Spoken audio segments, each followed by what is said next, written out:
Oke, pada video kali ini saya akan mencoba berbagi pengalaman belajar saya mengenai micro frontend menggunakan Webpack Module Federation.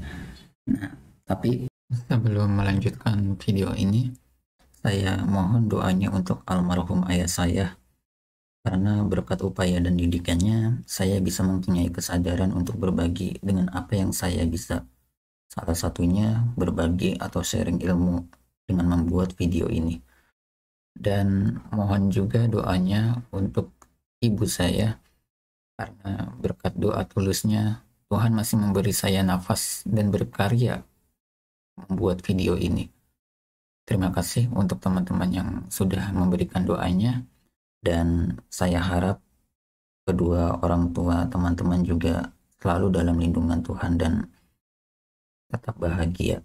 Disclaimer ya untuk teman-teman, jangan jadikan ini sebagai referensi utama teman-teman dalam belajar micro frontend ya, karena ini hanya pengalaman belajar micro frontend saya, dan mungkin di sini saya hanya menjelaskan tentang dasar-dasar menggunakan micro frontend menggunakan Webpack Module Federation seperti itu.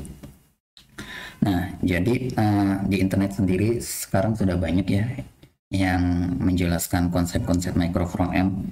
Namun memang untuk micro frontend ini sendiri sih, kalau boleh dibilang belum ada best practice yang mungkin mumpuni ya untuk kita. Karena memang skala project micro frontend ini sendiri mungkin lebih cocok untuk proyek-proyek yang sudah skala besar. Namun ini tidak menutup kemungkinan untuk teman-teman yang mungkin ingin belajar micro frontend dan memulainya dengan project yang enggak terlalu besar pun, ini saya rasa masih cocok ya, karena micro frontend ini sendiri sih kalau menurut saya ini bisa meningkatkan kolaborasi ya antar developer. Oke, jadi kita mulai saja ke slide selanjutnya. Nah, pada video kali ini di sini saya akan membawa sejumlah poin-poin materi ya. Di antaranya mengenal micro frontend itu sendiri. Yang mungkin di slide pertama tadi saya sudah jelaskan sedikit ya. Lalu selanjutnya mengenal Webpack. Sebenarnya di sini saya sendiri juga belum terlalu intens yang menggunakan Webpack ya, mungkin secara tidak langsung ya, karena memang kalau di front end sih kalau kita memakai library terkini seperti React, Vue.js ataupun yang lainnya itu sebenarnya itu apa ya, menggunakan Webpack di atasnya sebagai dasar dari teknologi mereka ya. Jadi sebenarnya Webpack yang saya jelaskan di sini memang nggak terlalu advance sih, hanya sebagai dasar-dasar yang mungkin nanti bisa memberi inspirasi bagi teman-teman yang untuk meneruskan lebih lanjut. Lalu selanjutnya saya akan menjelaskan project dasar. Kita akan sama-sama ya, atau nanti saya akan tunjukkan gimana sih membuat proyek dasar dengan Webpack. Masih yang sederhana aja ya, nggak memakai framework seperti React ataupun Vue.js. Di sini benar-benar pure murni Webpack, dan kita akan coba menggunakan Webpack dalam membuat project kita pada video kali ini. Nah, selanjutnya kan setelah membuat project Webpack ya, kita akan membuat 3 komponen micro frontend dasar, di mana pada kasus kali ini kita akan belajar membuat sebuah website yang isinya itu terdapat fitur blog. Namun dengan pendekatan micro frontend kita akan membagi bagian-bagian dari website blog tersebut, yang biasanya kan blog terdiri dari artikel dan ada komentarnya juga. Nah, kita akan coba membagi bagian-bagian tersebut ke dalam micro frontend, dalam bagian-bagian yang itu bisa mempunyai fungsionalitasnya sendiri tanpa mengganggu fungsionalitas yang lain gitu. Terus kita akan coba belajar membuat 3 komponen itu satu persatu, lalu kita akan menyatukan komponen bagian tadi dengan menggunakan Webpack. khususnya dengan fitur modul federationnya Webpack seperti itu. Jadi ya mungkin kurang lebih ada sebanyak 5 bagian pada video kali ini. Nah, oke.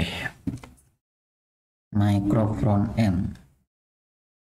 Jadi sebenarnya apa yang disebut dengan micro front end? Di sini saya coba menjelaskan dengan apa ya? Dengan pemahaman saya sendiri ya. Jadi ya mungkin bagi teman-teman di sini punya apa namanya?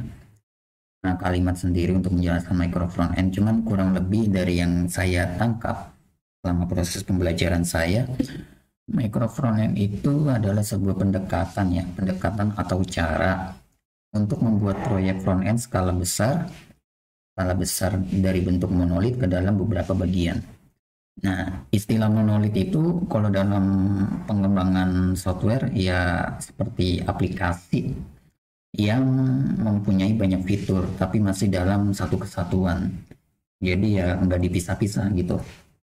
Jadi kalau misalkan kita merubah bagian tertentu, otomatis kemungkinan besar itu akan berpengaruh ke bagian lainnya seperti itu.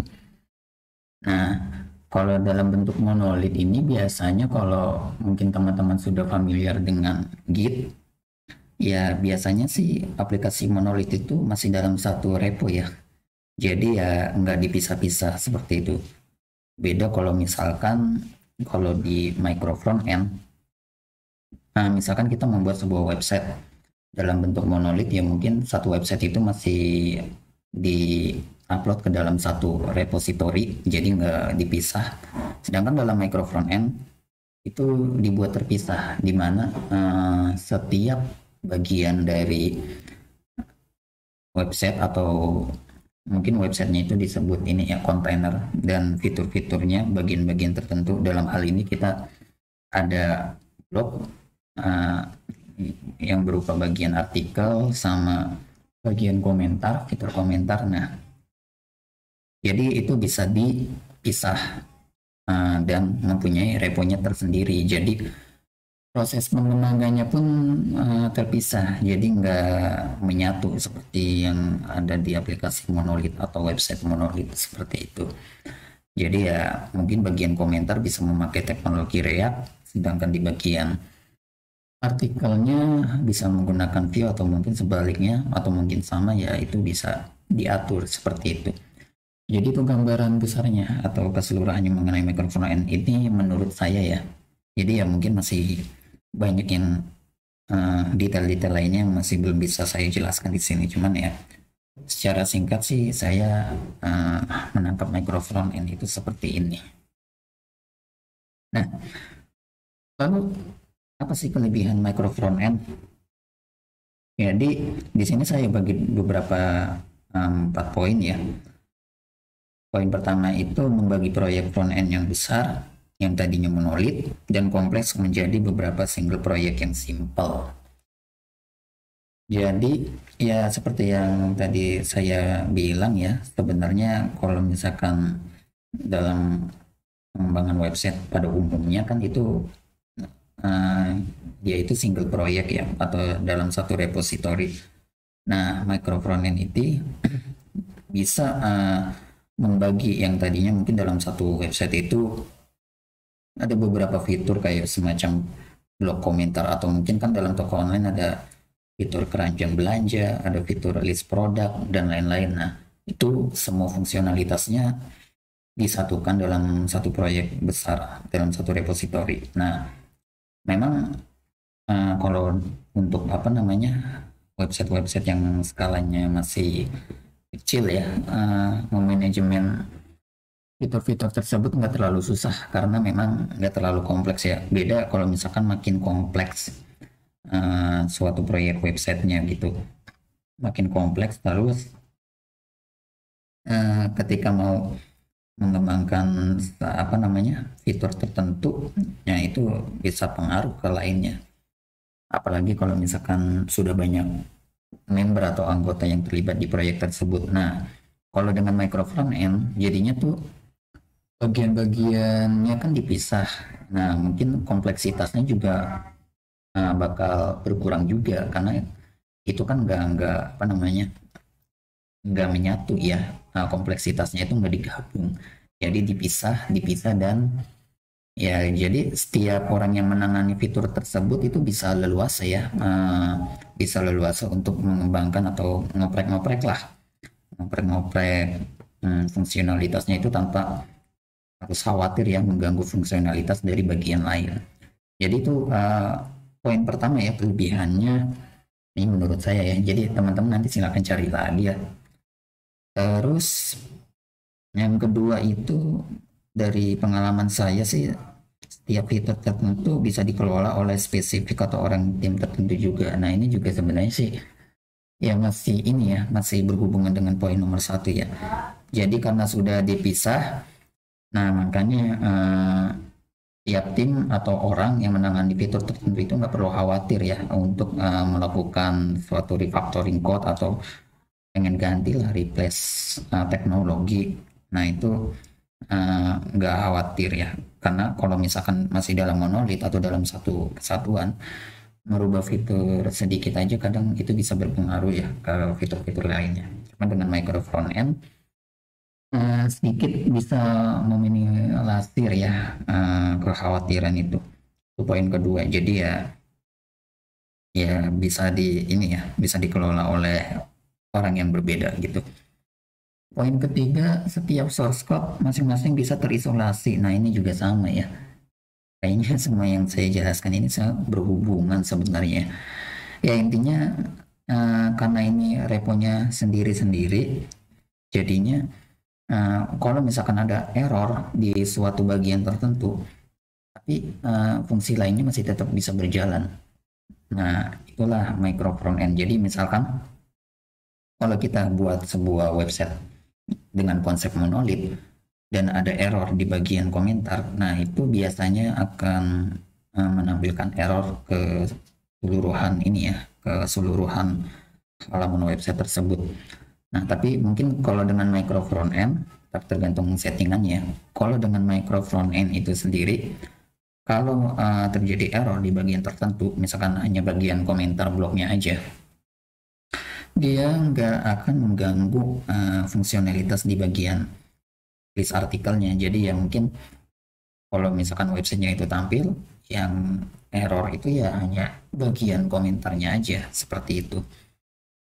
Nah ini yang itu poin ketiga ya tadi.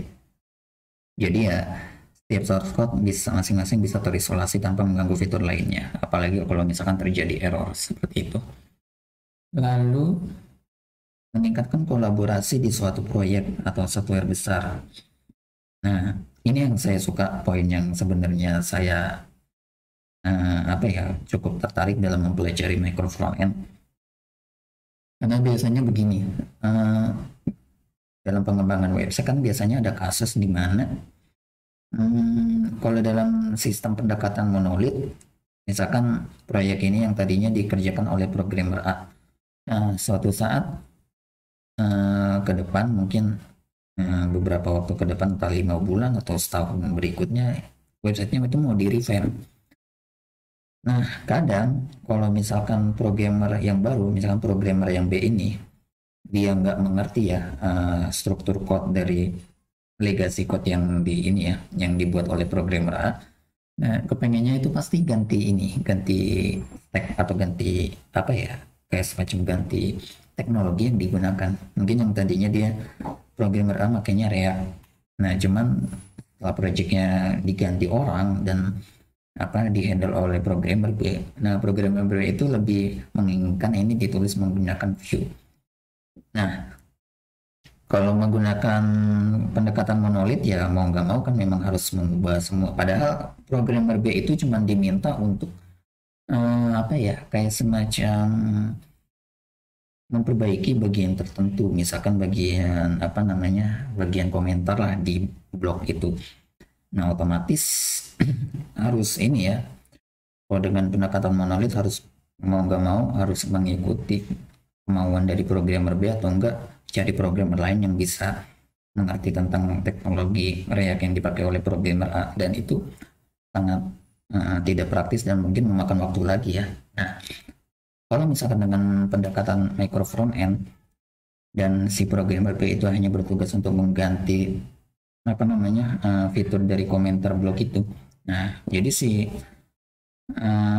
proyeknya itu masih tetap bisa jalan, hanya dengan mengganti bagian dari komentar websitenya itu sendiri, komentar blognya itu.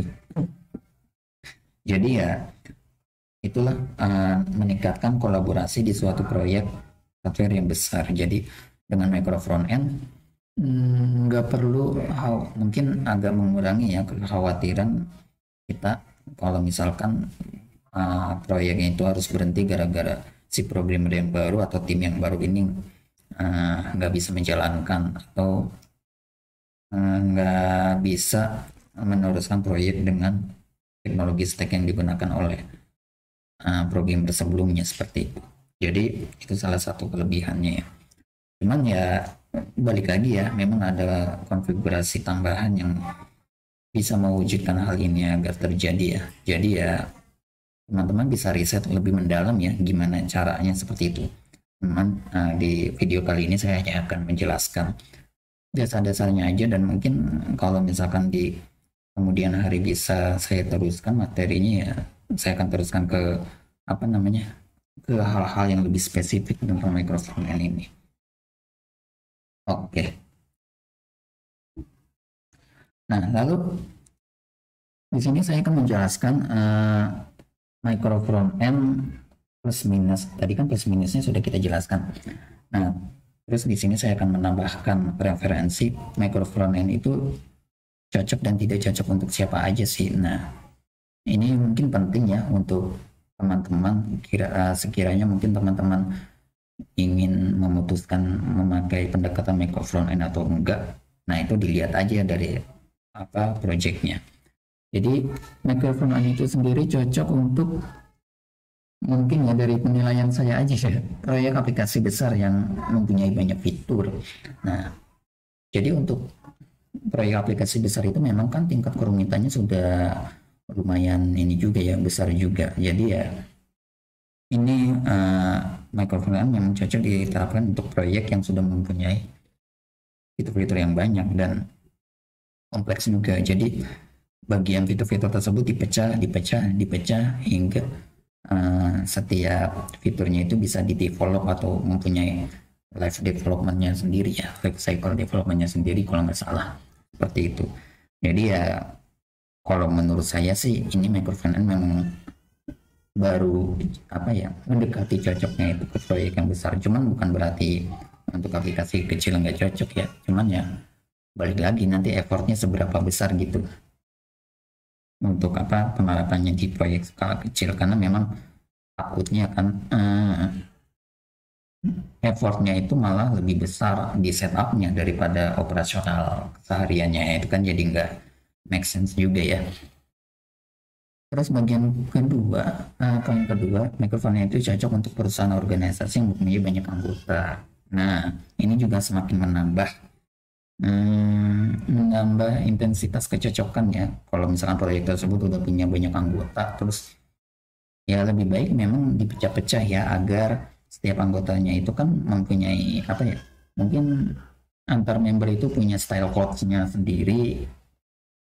Jadinya dengan pendekatan micro front end ini yang tadinya berbeda-beda masih tetap bisa jalan berkat adanya pendekatan micro front end ini dibandingkan dengan monolit. Nah, kalau monolit kan nggak mau ya, salah satunya harus bisa kompromi mengikuti style code yang mana gitu.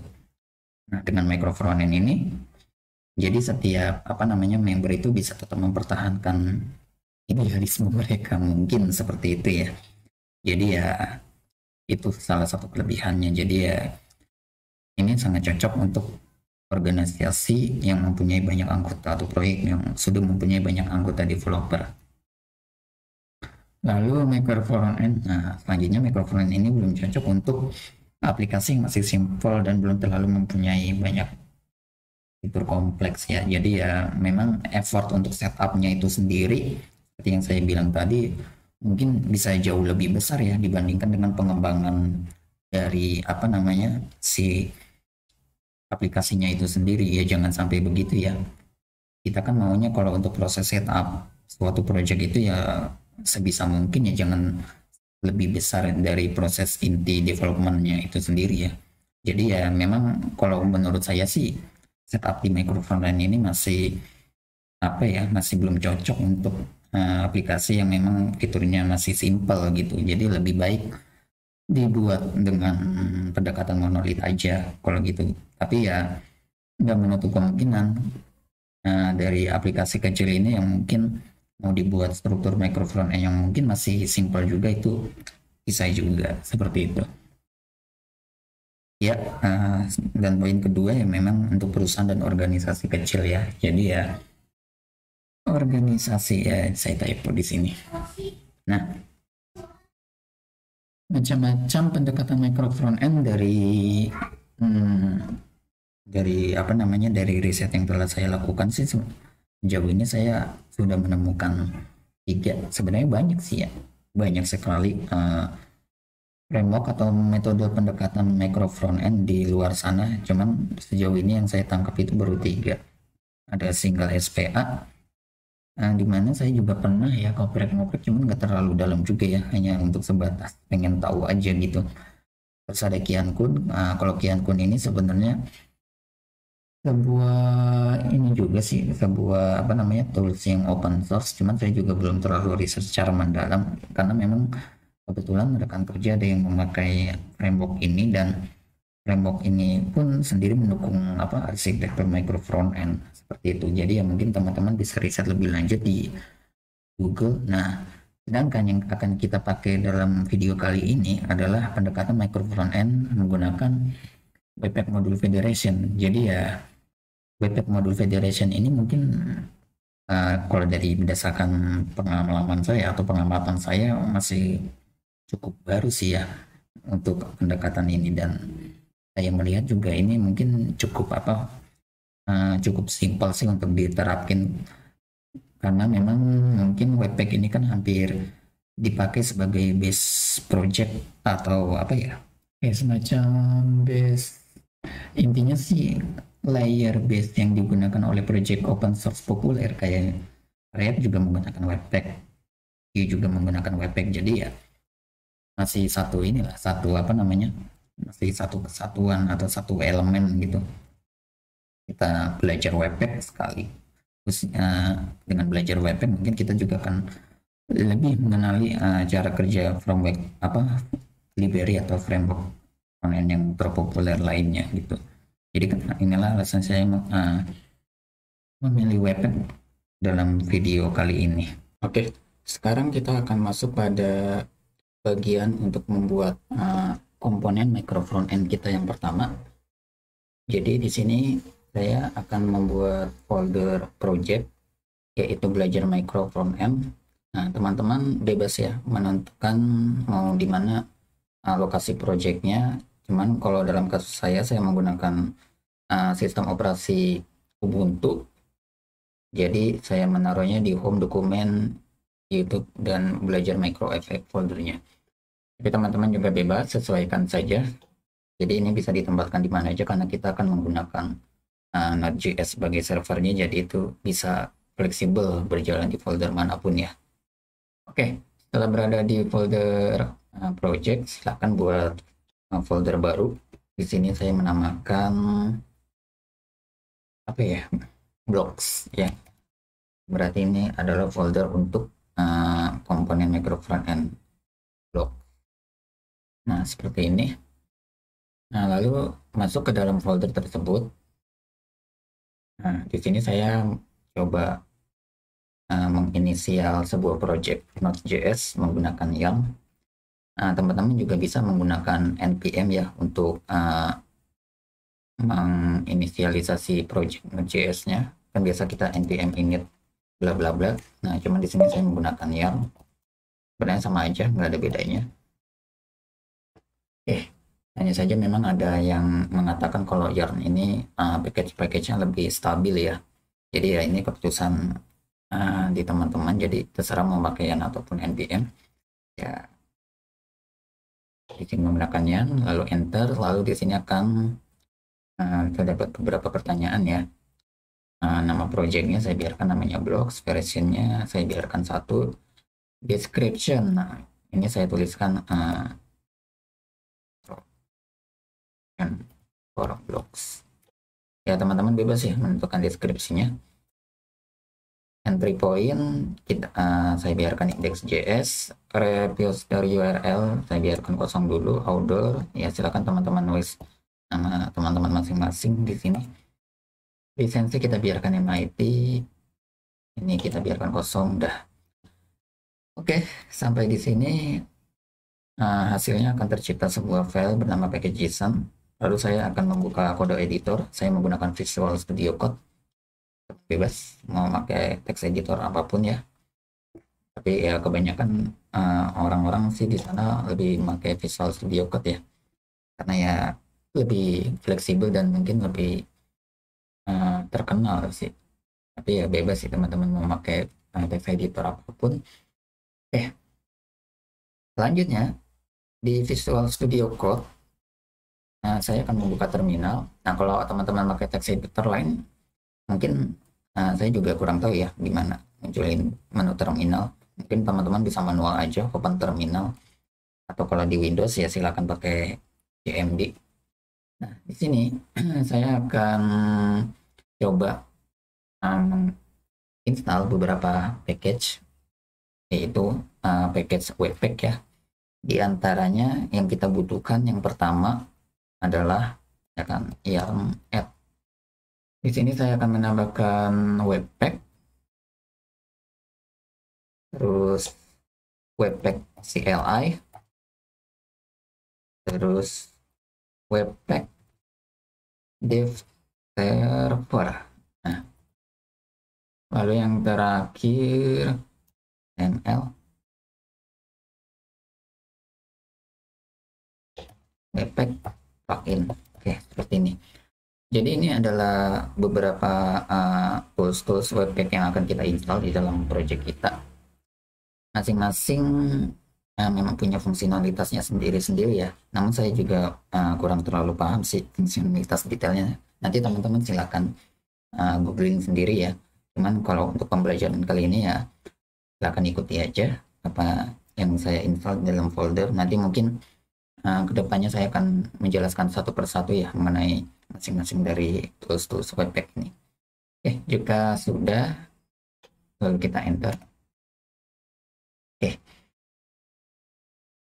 kita tunggu proses instalasinya, dan ini juga tergantung dari koneksi internet ya.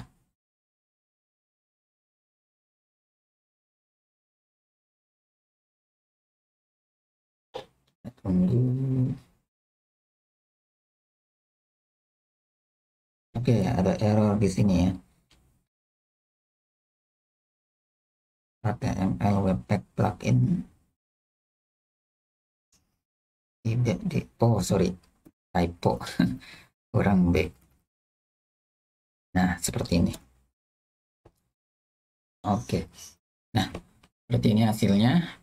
Jadi kita sudah menginstal 4 dependensi dari tools Webpack ya, dan ini versinya masing-masing otomatis ya, tergantung kapan teman-teman menginstalnya ya. Mungkin saja jika teman-teman menginstal ini versinya akan berbeda dari yang saya install ya, tapi tetap sama sih selama versi majornya belum meningkat. Saya rasa sih mungkin tidak ada hal yang berubah signifikan ya di sini.